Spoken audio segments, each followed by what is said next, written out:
नमस्कार, स्वागत है आप सभी का एबी स्टार न्यूज में और मैं हूं आपके साथ जुबैर चौधरी। वक्त तो चला है हमारी देवभूमि का, जहां सबसे पहले बात करेंगे सीएम पुष्कर सिंह धामी की। सीएम पुष्कर सिंह धामी ने उत्तराखंड के स्वास्थ्य क्षेत्र में बड़ी सौगात दी है। आपको बता दें कि दून मेडिकल कॉलेज में 200 से ज्यादा बेड के ओपीडी बनकर तैयार हो गया है। उत्तराखंड को स्वास्थ्य विभाग के क्षेत्र में मुख्यमंत्री पुष्कर सिंह धामी ने ये बड़ी सौगात दी है। उत्तराखंड के सबसे बड़े सरकारी अस्पताल दून मेडिकल कॉलेज में 200 बेडों का नया ओपीडी भवन बनकर तैयार हो गया है। यह भवन आधुनिक उपकरणों से लैस है और इसकी आईसीयू आधुनिक है, जिससे मरीजों को बेहतर सुविधा मिल सकेगी। सीएम धामी ने ओटी, आईसीयू और इमरजेंसी बिल्डिंग का लोकार्पण किया, जिसमें 7 साल से इस बिल्डिंग का निर्माण कार्य चल रहा था। इस बिल्डिंग के निर्माण से दून और उसके आसपास के लोगों को आधुनिक चिकित्सा सुविधाएं मिल सकेंगी। इसके साथ ही मुख्यमंत्री पुष्कर सिंह धामी ने आशा संगिनी मोबाइल ऐप और वेब पोर्टल का भी शुभारंभ किया। इस मोबाइल ऐप के जरिए आशा कार्यकर्ताओं ने के काम पर निगरानी रखी जा सकेगी। साथ ही आशा कार्यकर्ता अपने काम का सभी अपडेट इस ऐप पर देंगी। इसके जरिए उनके कामकाज के अनुसार उन्हें प्रोत्साहन भी दिया जाएगा। जहां दून मेडिकल कॉलेज में ओटी, इमरजेंसी और आईसीयू भवन बनकर तैयार हो गया, जिसके बाद प्रदेशवासियों को इसमें हाई टेक की भी सुविधा मिल सकेगी।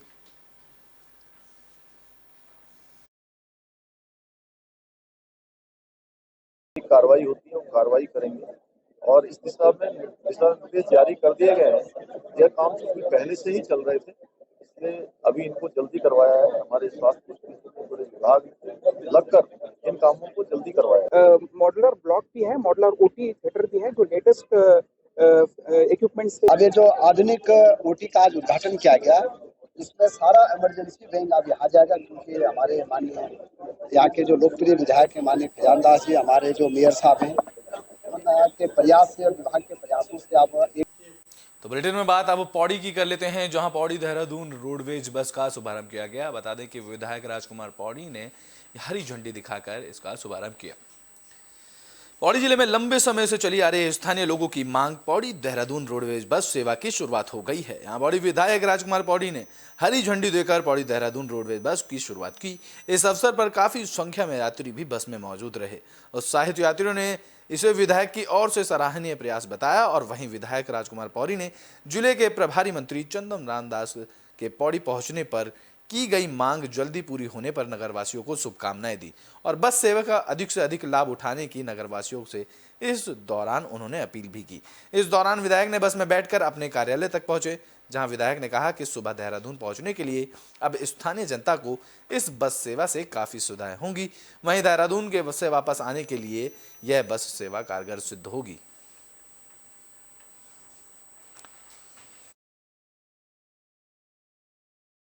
और प्रभारी मंत्री जी, इससे कितना फायदा होगा लोगों को?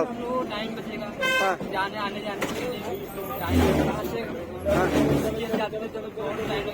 में तो घंटों में इंतजार करना पड़ता था भाई जी। यहाँ पे जो है बस की बहुत दिक्कत थी, लेकिन अब हमें लग रहा है कि समय की बचत है और समय से जो है अब बंदा अपने जगह पर पहुँच सकता है।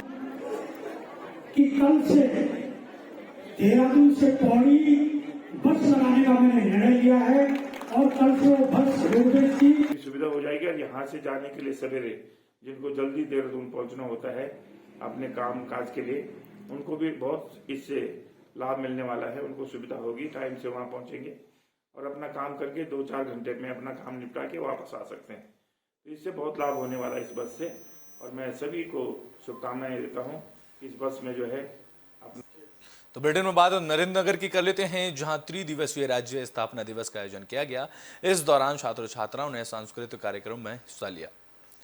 राजकीय पॉलिटेक्निक नरेंद्रनगर में 9 से लेकर 11 नवंबर तक राज्य स्थापना दिवस मनाया गया, जहां हर्षोल्लास के साथ मनाए गए त्रिदिवसीय राज्य स्थापना दिवस पर आयोजित कार्यक्रम के दौरान निधन, पोस्टर, क्विज, वाद विवाद और सांस्कृतिक कार्यक्रम आयोजित किए गए। इस दौरान विभिन्न कार्यक्रमों में कई छात्र छात्राओं ने हिस्सा लिया, जिसमें कुमारी तुनिशा, गौरव, समीर, हरीश, अंजलि वर्मा, तुनिशा रुपया और विजय बनकर अपने अपने हुनर का शानदार प्रदर्शन किया। तो वहीं तीसरे और आखिरी दिन कार्यक्रम के समापन में पूर्व कॉलेज के नव प्रशिक्षित छात्रों ने बेहतरीन परिचय के साथ फ्रेशर कार्यक्रम आयोजित किया गया, जहां विजेताओं को पुरस्कार बांटे गए। साथ ही त्रिदिवसीय कार्यक्रम का समापन हो गया।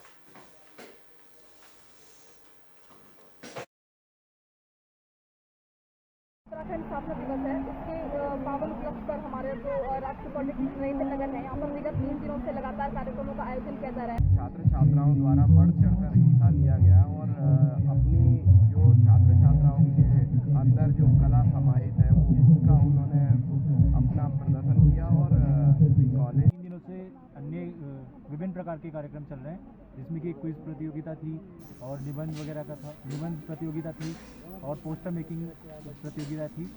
तो बुलेटिन में बात पौड़ी की कर लेते हैं, जहां से एक सोशल मीडिया पर वीडियो वायरल हो रहा है। बता दें ये वीडियो पटवारी का है, जिसमें पटवारी पूर्व मुख्यमंत्रियों के बारे में अभद्र टिप्पणी करते नजर आ रहे हैं।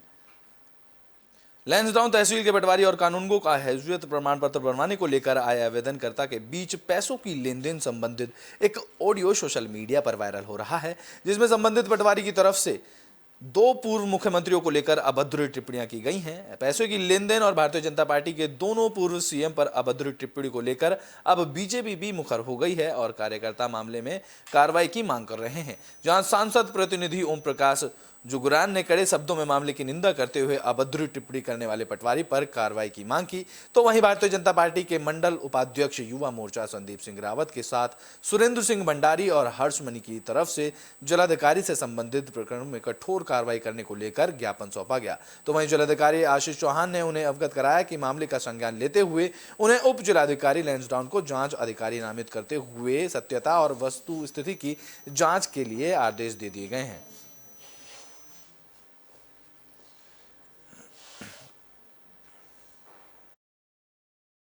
पटवारी है और सोशल मीडिया के माध्यम से हमें पता चला है कि उन्होंने किस प्रकार से पूर्व मुख्यमंत्री, जो कि हमारे सम्मानित भाजपा के बड़े कार्यकर्ता भी हैं और इस प्रदेश के सम्मानित मुख्यमंत्री के बतौर तौर पे रहे हैं, माननीय तीरथ सिंह जी और माननीय त्रिवेंद्र जी, तो उन्होंने इस प्रकार का एक अपशब्द बोला है उनके लिए, जो कि कहीं ना कहीं हमारे उत्तराखंड के और हमारे सम्मानित जो भाजपा के वरिष्ठ कार्यकर्ता हैं, हमारे मुख्यमंत्री हैं, उनको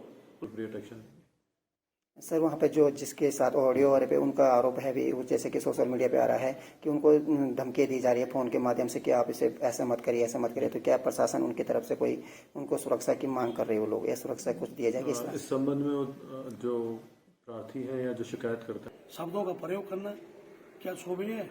बहुत गलत बात है। और जिस हिसाब से उनका लेन देन का मामला चल रहा है, ये बहुत भ्रष्टाचार का मामला है और इसमें सरकार का कुछ नहीं है। तुरंत ब्यूरोक्रेसी जो हमारे हाई अथॉरिटी है, मैं डीएम साहब से भी गुहार करूंगा कि इनको तुरंत एक्शन में लेते हुए।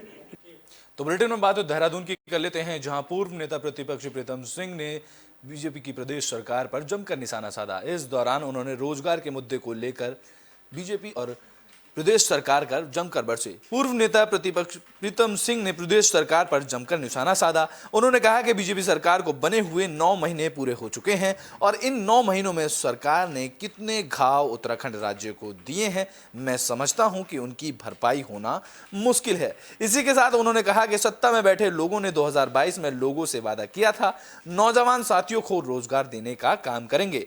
रोजगार देने की बजाय आयोग के माध्यम से भर्ती घोटाले हुए हैं। मैं समझता हूं कि पूरे प्रदेश की जनता भली भांति समझती है और पूरे प्रदेश की जनता के साथ धोखा किया गया है।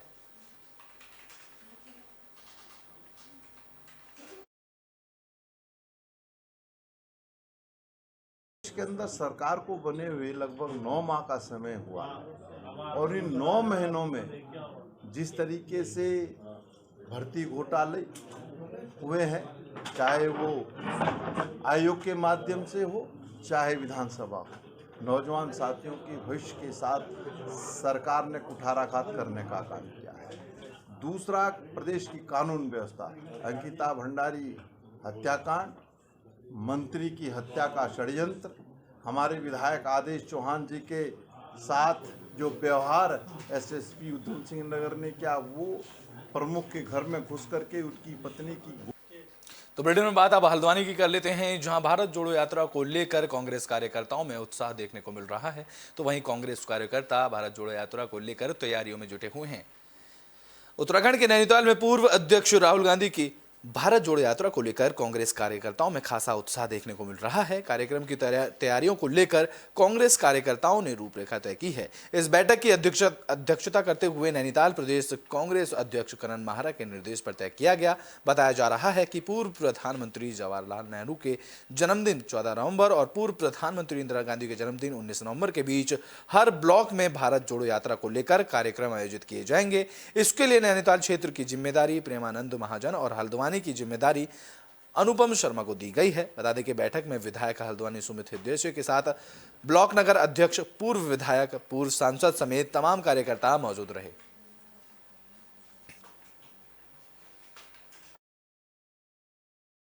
कांगड़ा जिला गया था जहाँ पे 15 सीटें हैं। मेरा ये मानना है, जो हम वहाँ पे घूमे हैं, कि 15 में से 10 सीटें कांग्रेस वहाँ जीतेगी और मेरे हिसाब से 40 से ऊपर सीटें लेकर सरकार वहाँ पे बनाने वाली है। और सबसे अच्छी बात मुझे ये लगी कि वहाँ समन्वय जो वहाँ के तो बीजेपी की तरफ से नैनीताल में नए जिलाध्यक्ष नियुक्त किया गया है, जिसको लेकर कार्यकर्ताओं ने प्रताप बिष्ट को शुभकामनाएं दी हैं। बीजेपी ने लंबी कसरत के बाद जिलाध्यक्ष पद की घोषणा कर दी है। बता दें कि प्रताप बिष्ट को नैनीताल का जिलाध्यक्ष बनाया गया है, जिसको लेकर भारतीय जनता पार्टी के वरिष्ठ युवा और हल्द्वानी पूर्वी के मंडल अध्यक्ष मुकेश बेलवाल को बधाई दी गई है। उन्होंने कहा कि वर्तमान में नैनीताल के नए जिलाध्यक्ष प्रताप बिष्ट बने हैं और वह उनके उज्जवल भविष्य की कामना करते हैं।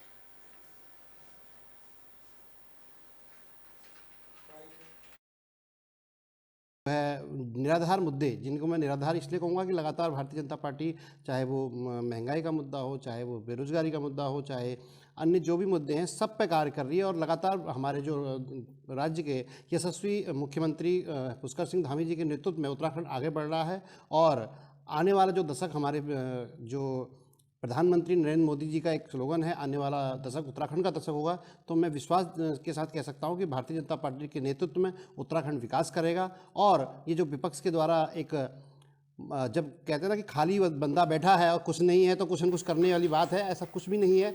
उनके अगर वो बेरोजगारी की बात करते या अगर वो महंगाई की बात करते, तो जब उनकी सरकार थी तो उन्होंने तब।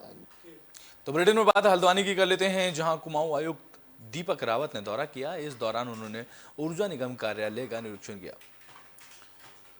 कुमाऊं आयुक्त दीपक रावत ने तिकोनिया स्थित ऊर्जा निगम कार्यालय का औचक निरीक्षण किया। यहां पहुंचते ही उन्होंने कर्मचारियों की उपस्थिति संबंधित की सारी जानकारियां ली। साथ ही कार्यालय में लंबी बायोमेट्रिक मशीन के खराब होने पर विफल पड़े शीघ्र सही करने की बात कही। इसके बाद उन्होंने अधिशासी अभियंता से जानकारी ली। वहीं जांच के सामने आए कि विभाग की ओर से नए संयोजन को लेकर भी आवेदन किए गए थे, जिन्हें तुरंत ही जांच करने की बात कही गई। वहीं आयुक्त दीपक रावत ने कहा कि विभाग की ओर से 13 बीघा सब स्टेशन पर सबसे ज्यादा बिजली चोरी पकड़ी गई है और करीब 2 करोड़ रुपए बकाया है, जिस पर उन्होंने विभागीय विजिलेंस की जांच कार्रवाई करने के लिए बात कही है।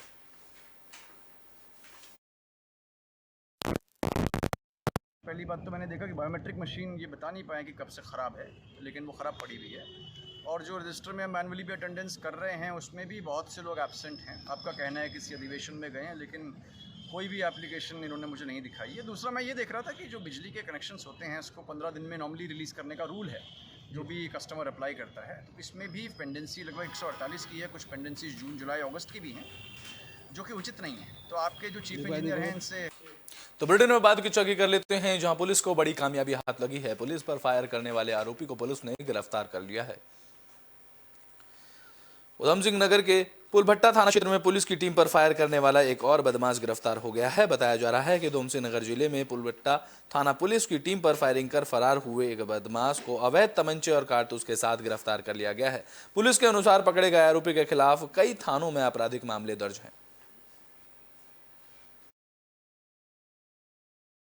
ये जो दिनांक 3 नवंबर को पुलिस पार्टी पर फायर खोला गया था कुछ बदमाशों के द्वारा, और जिसमें आत्मरक्षा में पुलिस ने द्वारा जो फायरिंग की गई थी, उसमें एक व्यक्ति के पैर पर भी गोली लगी थी। उन्हीं बदमाशों में से एक बदमाश की गिरफ्तारी की गई है और ये कुख्यात बदमाश है। इस पर पूर्व में भी।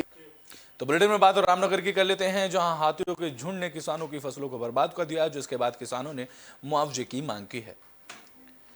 रामनगर विकासखंड के अंतर्गत ग्राम कंदुला पिछले लंबे समय से हाथियों के आतंक को लेकर ग्रामीण काफी दहशत में हैं। ग्रामीणों ने संबंधित विभाग के अधिकारियों पर लापरवाही बरतने का आरोप लगाया है। इस दौरान ग्रामीणों का कहना है कि भविष्य में उनके इलाकों में कभी न कभी कोई बड़ी घटना को अंजाम हाथी दे सकते हैं। क्षेत्र में रहने वाले किसान परमजीत सिंह ने बताया कि बुधवार की देर रात उनके खेत में हाथियों के एक झुंड ने करीब खेत में खड़ी 150 कुंटल गन्ने की फसल को बुरी तरह से रौंदकर बर्बाद कर दिया। उन्होंने बताया कि इससे उन्हें 50,000 से अधिक का नुकसान हुआ है। हाथियों के आतंक को लेकर उन्होंने बताया कि खेत में काम करने वाला चौकीदार भी डर के मारे काम करने से मना कर रहा है।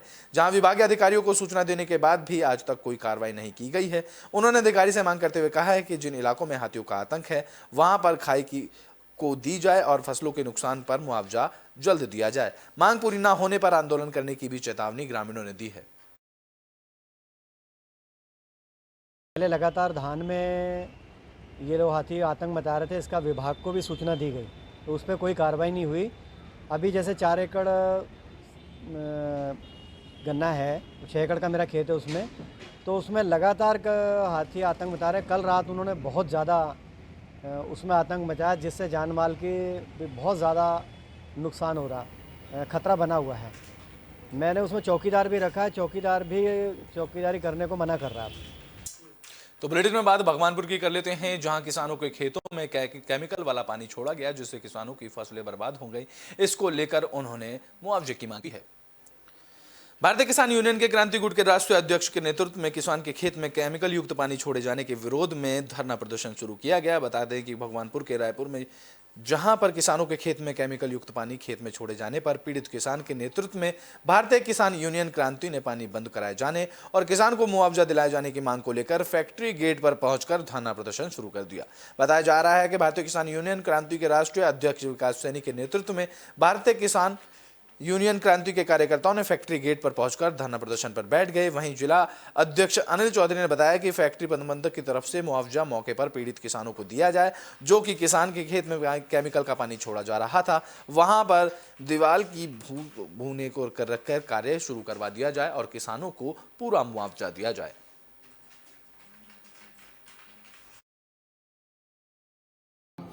जो हमारी कमेटी थी उसने जजमेंट लिया, परमात्मा को साक्षी मानकर जो जजमेंट लिया, किसी का किसान का या कंपनी कर्मचारियों का किसी का शोषण नहीं लिया, मालिक का किसी का कोई शोषण नहीं लिया और बहुत ही अच्छा रिजल्ट सामने आया। विमल कंपनी के जो मालिक थे वो पहुंचे मौके पर और उन्होंने जो है भारतीय किसान यूनियन क्रांति के कार्यकर्ता पदाधिकारी से बात करके जो भी मामला था हमारा उस पर हमारी सहमति बनी है।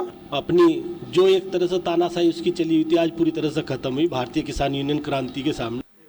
तो बुलेटिन के आखिरी में बात भगवानपुर की कर लेते हैं, जहां विधायक ममता की तरफ से बीडीसी मेंबरों का सबको सम्मान किया गया। इस दौरान उन्होंने जिला प्रतिनिधियों से क्षेत्र के विकास के बारे में चर्चा की। भगवानपुर विधायक ममता राकेश ने हरिद्वार जिले के ग्राम प्रधानों और बीडीसी मेंबरों का सम्मान किया। इस बीच सड़कों की संख्या में ग्राम प्रधान और बीसीसी मेंबरों ने कार्यक्रम में शिरकत की। कार्यक्रम की अध्यक्षता भगवानपुर विधायक ममता राकेश की तरफ से की गई। उन्होंने सभी जनप्रतिनिधियों का स्वागत करते हुए कहा कि क्षेत्र के विकास के लिए जो सभी के साथ कंधे से कंधा मिलाकर चलेंगी। उन्होंने सभी जनप्रतिनिधियों को अपनी बधाई देते हुए अपने कार्यालय में अपने अपने क्षेत्र के विकास करने की बात कही। उन्होंने कहा कि अगर किसी जनप्रतिनिधि को किसी भी प्रकार की कोई परेशानी होती है तो वह उनके साथ हमेशा खड़ी रहेंगी। इस बीच उन्होंने कहा कि उनको पता चला है कि कुछ गाँवों में मिलकर कांटों को हटा दिया गया है। इसके लिए वो मिल प्रबंधक से भी बात करेंगी और समर्थन मूल्य के लिए भी आवाज उठाएंगी।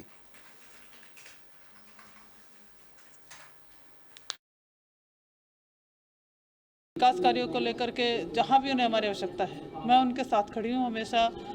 कहीं भी अगर उनके मेरी आवश्यकता महसूस होती है, चाहे शासन में चाहे जिले पे। विधायक ममता राकेश जी ने मेरे को नहीं, हम सभी ग्राम प्रधानों को, जो ब्लॉक के सभी ग्राम प्रधान हैं उनको और ग्राम पंचायत अध्यक्ष जो सदस्य हैं उन सभी को बुलाया। हमारी देवभूमि में अभी के लिए बस इतना ही। देश और दुनिया की तमाम खबरों के लिए देखते रहें एबी स्टार न्यूज।